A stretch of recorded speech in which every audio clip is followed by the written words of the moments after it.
प्रिया, प्रिया इस तरह रोने से तो कुछ नहीं होने वाला। चुप हो जाओ, प्लीज चुप हो जाओ। मैंने ऐसा क्यों किया भाभी ने? क्या बिगाड़ा था मैंने? Why did you do this to me? मैं तुम्हारा दुख समझता हूँ प्रिया, अच्छी तरह समझता हूँ, लेकिन प्रिया इस तरह आंसू बहाने से कुछ नहीं होगा, कोई रास्ता नहीं मिलेगा। चलो हम कोई तरकीब सोचते हैं जिससे तुम्हारे पापा को हम जल्दी से जल्दी मिल सके। दिलीप अंकल ने भी मुंह मोड़ लिया। दिलीप अंकल और राहुल? राहुल भैया, वो तो भाभी के रंग में रंगे हुए।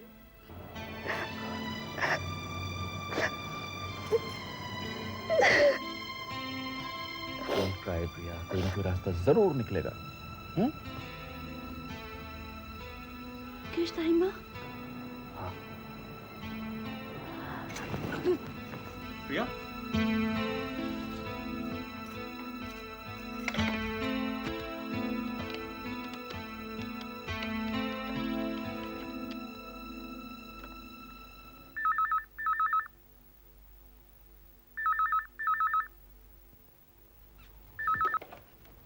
हेलो हेलो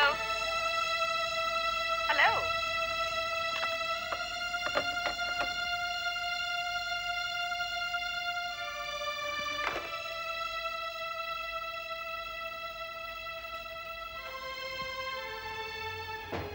भाभी उठा रही। लो मैं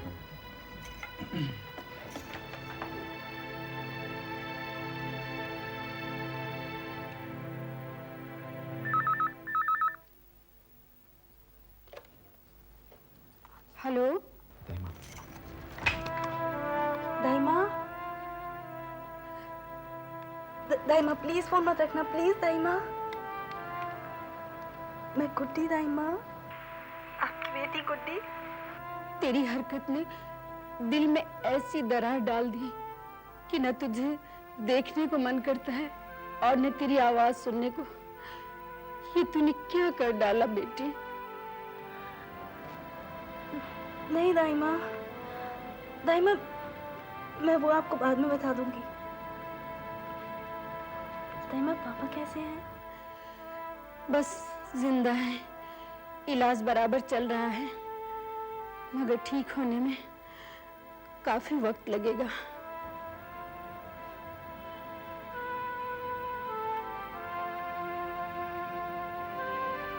hello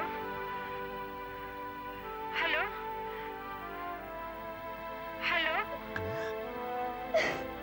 hello hello hello hello hello. ताइमा, किसका फोन है? गुड्डी का। क्या कह रही थी?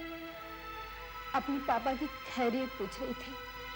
ताइमा, आज के बाद जब गुड्डी का फोन आए आप उससे बात नहीं करेंगी, कुछ नहीं कहेंगी? गुड्डी, तूने बहुत बड़ी गलती की। बता, तुझे कोई कैसे माफ करेगा? कैसे माफ करेगा बेटी?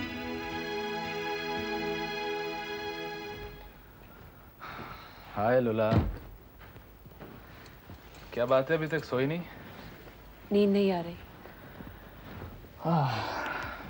क्या बात है, कोई टेंशन है? ऑफिस की कोई बात है क्या? नहीं। फिर घर में टेंशन है। क्या हो गया? आज प्रिया आई थी। गुड्डी आई थी? क्या कहा उसने? किस लिए आई थी वो? ये तो मैं भी जानना चाहती थी, लेकिन जब मैंने उससे बात करने की कोशिश की तो वो इतनी बदतमीजी से पेश आई कि मैंने सपने में भी नहीं सोचा था वो मुझसे ऐसे बात करेगी। उसकी ये हिम्मत! और तो और उसने दिलीप अंकल को तक नहीं छोड़ा, उनसे जबान लड़ाने लगी। क्या हो गया है प्रिया को? ये तो मैं भी जानना चाहती हूँ। मैंने तो उसे इतना कहा था कि डैडी जी के कमरे में ना जाए, उनकी तबीयत बहुत खराब है, उसे देख के न जाने क्या हो जाएगा उन्हें। और उसने इतनी बदतमीजी से सबके सामने मुझे डांट दिया।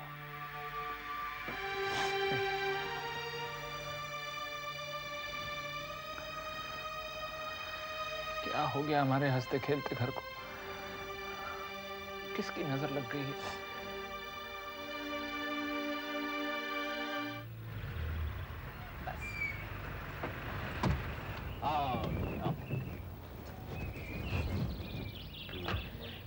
नया घर कैसा लग रहा है आपको? अरे क्या नया घर, कोई मेरा थोड़ा है, किराए का ही तो है।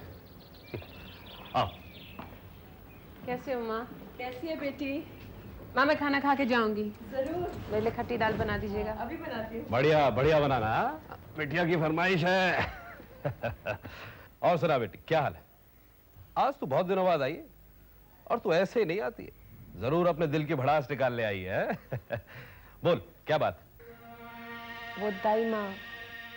दाइमा? लेकिन दाइमा से तो तुझे आज तक कोई प्रॉब्लम नहीं थी। मुझे वो औरत शुरू से खटकती है। अब ऐसा लगता है जैसे मेरे रास्ते का कांटा बन सकती है। इससे पहले कि वो कुछ करे, मैं कुछ ऐसा करूंगी कि उन्हें घर से जाना हो। लेकिन कैसे?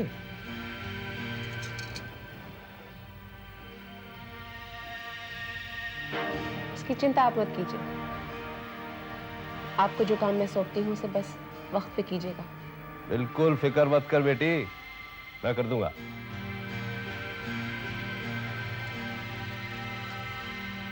मम्मी कहाँ है? मम्मी ब्यूटी पार्लर गई।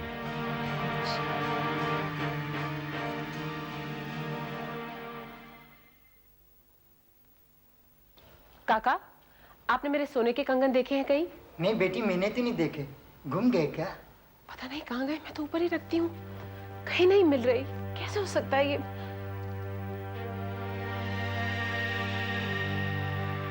दाई माँ, आपने मेरे सोने के कंगन देखे हैं कहीं? नहीं बहू, मैंने तो नहीं देखा। पता नहीं कहाँ गए। मैं तो ऊपर अलमारी में रखती हूँ, बहुत कीमती है, सोने के जड़ाऊ कंगन है, पापा ने मुझे शादी पे दिए थे। तुम अपनी अलमारी में ढूंढो, तुम अपने जेवर तो वहीं रखती हो। मुझे नहीं पता मैं क्या करूं, मुझे लगता है चोरी हो गए हैं।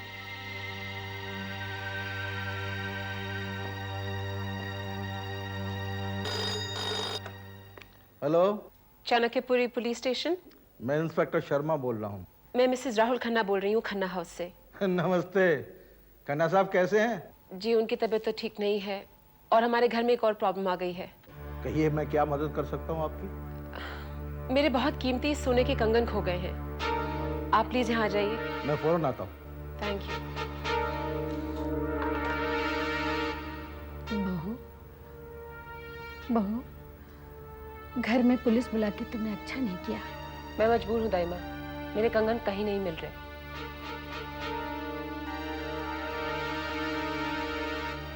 आइए इंस्पेक्टर साहब, आप कुछ लेंगे? ठंडा, गरम? No thank you. आइए प्लीज बैठिए। आप अपनी ज्वेलरी कहाँ रखती हैं? अपने कमरे की अलमारी के सेफ में। आपके अलावा उस अलमारी की चाबियाँ किसके पास होती हैं? मेरे अलावा सिर्फ मेरे हस्बैंड राहुल खन्ना के पास रहती हैं। आपने आखिरी बार कंगन कब देखा था? वो कंगन तो मैं हमेशा पहने रखती हूँ। और उसे उतारा कब था? कल शाम को नहाने से पहले उतार के ड्रेसिंग टेबल पे रखे थे, फिर पहनना भूल गई। जब याद आया तो वहाँ नहीं थे। मैंने सारे में ढूंढा, कमरों में, अलमारियों में, लेकिन कहीं नहीं मिले। आपके कमरे में कौन कौन आता जाता है? हाँ, नौकर तो आते जाते रहते हैं, लेकिन हमारे घर के नौकर तो सब बहुत पुराने हैं। दाई माँ और काका तो बिल्कुल परिवार जैसे हैं। मैं आपके सब नौकरों से मिलना चाहता हूँ। जी अच्छा। काका, काका जरा सबको बुलाइएगा अंदर प्लीज। आपका क्या नाम है? शिल्पा, आप क्या करती हैं यहाँ? हेयर ड्रेसर हूँ मैडम की। और आप? मेरा नाम केशव है, मैं यहाँ का वॉचमैन हूँ। और आप भाई साहब? मेरा नाम रशीद है, मैं यहाँ ड्राइवर हूँ खन्ना साहब का। ये कौन है? मुझे साहब 40 बरस गुजर गए। जब से करण साहब ने ढाबा खोला, मैं जब से ही उनके साथ हूँ। मैंने कोई कंगन नहीं देखे साहब। और ये आपके साथ कौन है? ये हमारी दाई माँ है, हमारे घर के बुजुर्ग हैं। दाई माँ और काका तो बहुत सालों से यहाँ हैं। ये तो बहुत ही वफादार हैं। मुझे इन लोगों पे बिल्कुल शक नहीं है। मैडम, हमें अपनी कार्रवाई करने दो। लेकिन पुलिस कंप्लेन करने से पहले कम से कम तुम्हें मुझे तो फोन करना चाहिए था लोला। मैं बहुत घबरा गई थी और मैं आपको ऑफिस में डिस्टर्ब नहीं करना चाहती थी। देखो, अब जो हो गया सो हो गया। तुम्हारे कंगन नहीं मिलते तो ना मिले, भूल जाओ ना। लेकिन एक बात याद रखना, आइंदा इस घर के अंदर पुलिस कभी नहीं आएगी। Is that clear? हेलो जी, मैं मिसेस राहुल खन्ना बोल रही हूँ। जी हाँ इंस्पेक्टर, बोलिए। कहाँ मिले? जी जी बहुत अच्छा। जी हम सवेरे हाजिर हो जाएंगे। Thank you very much. जी शुक्रिया। कंगन मिल गए? हाँ। कहाँ मिले? पता नहीं, कह रहे थे किसी सुनार के पास मिले हैं। कोई वहां बेच गया। सुनार के पास? वहां कैसे पहुंच गए? मालूम नहीं। कल सारे घर वालों को बुलाया है पुलिस स्टेशन पहचान के लिए। कौन मुसीबत? मिसेस खन्ना जी, आपके कंगन है? जी इंस्पेक्टर, यही है मेरे कंगन। इनमें से देखकर पहचानिए किसने आपको कंगन बेचे थे। जी।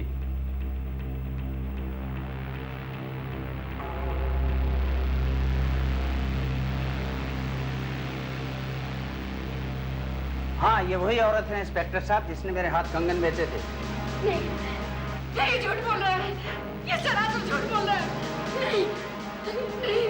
ठीक से देखिए सेठ जी, किसी ने आपको कंगन बेचे थे? जी हाँ, आप एक बार फिर गौर से देखिए, ये वो औरत हो ही नहीं सकती। आपने जरूर पहचानने में कोई गलती की है। नहीं, मैंने कोई गलती नहीं की, वही औरत है। कितने में बेचे थे आपको कंगन? 10,000 में सौदा हुआ था, जो पैसे मैंने इस औरत को दिए थे। नहीं बेटा नहीं, इसकी बेबुनियाद बातों पे ध्यान नहीं देना। अरे नामुराद, मुझ पे इल्जाम लगाने से पहले कुछ तो खुदा का खौफ का। नहीं बेटे, मैंने चोरी नहीं की। मैंने तो इस आदमी को पहले देखा भी नहीं। बस। मुझे चोरी नहीं की। देखिए इंस्पेक्टर साहब, मैं इस केस को और खींचना नहीं चाहता। आप कंगन तो मिल ही गए हैं, आप इस केस को प्लीज यहीं पे बंद करें। रुक जाइए इंस्पेक्टर साहब, हमें कोई केस नहीं करना। राहुल, इनके जितने पैसे बनते हैं दे दो और दाइमा को घर ले चलो। पापा आप इनके पैसे दे दीजिएगा। चलिए दाइमा, आप घर चलिए। चलिए। जैसे आपकी मर्जी।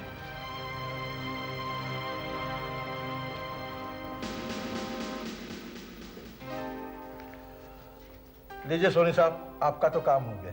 बिल्कुल, थैंक यू वेरी मच। और अब ये आपकी कमाई और ये आपकी कमाई, और अब मेरा कमीशन। आपका कमीशन? बिल्कुल। अब कहाँ जाओगी दाई माँ?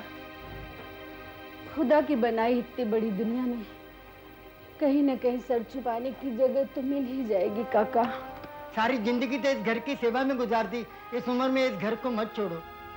नहीं काका, जिंदगी भर की वफादारी और ईमानदारी के बदले मुझे यहाँ बेइज्जती और जिल्लत झेलनी पड़ी।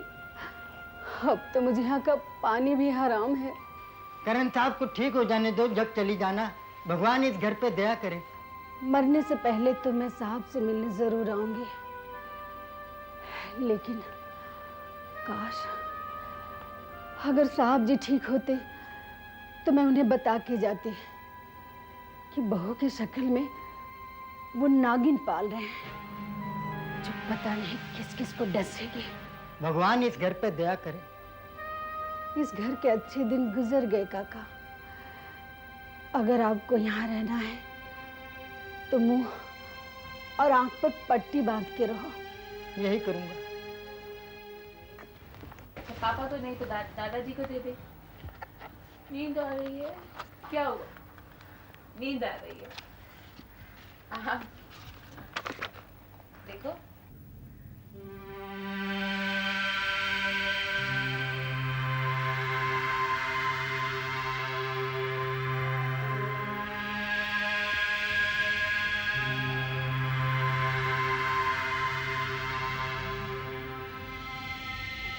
दादी जी इसके कपड़े बदला के भी लाती हैं इसे।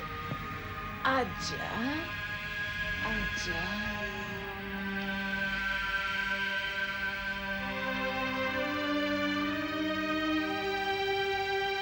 साहब जी, मैं यहाँ से हमेशा के लिए जा रही हूँ।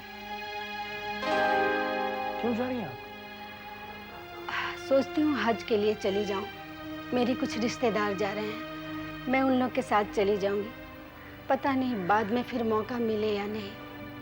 दाइमा, आपने मुझसे कहा होता, मैं सारा इंतजाम कर देता। खुदा तुम्हें लंबी उम्र दे बेटे, लेकिन मैंने अपने जाने का बंदोबस्त खुद ही कर लिया है। मैं वहाँ जाकर मक्का मदीना में परवरदिगार से साहब जी के लिए दुआ मांगूंगी कि ऐ खुदा मेरे साहब जी को जल्दी से जल्दी सेहतमंद कर दे। अच्छा साहब जी, मैं जा रही हूँ। अगर मुझसे कोई गलती हो गई हो तो मुझे माफ कीजिएगा। खुदा हाफिज।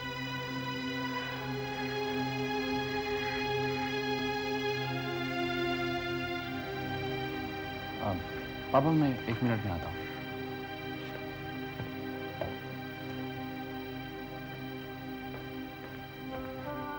दाइमा, पापा के सामने मैं आपसे कुछ भी नहीं कह सका, लेकिन कल जो कुछ भी हुआ उसके लिए मैं बहुत शर्मिंदा हूँ।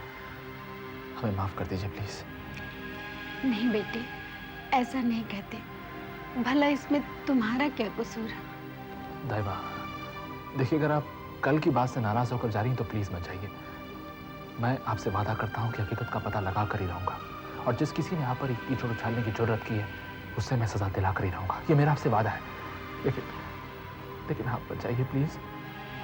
बेटा, मुझे रोको मत। मैं तो हज के लिए जा रही हूँ, और अगर जिंदगी रही तो मैं वापस आऊंगी। अपना और साहब जी का ख्याल रखना। खुदा तुम सबको सलामत रखे। दाइमा, ये कुछ पैसे हैं, आप हज पे जा रही हैं, काम आएंगे, रख लीजिए।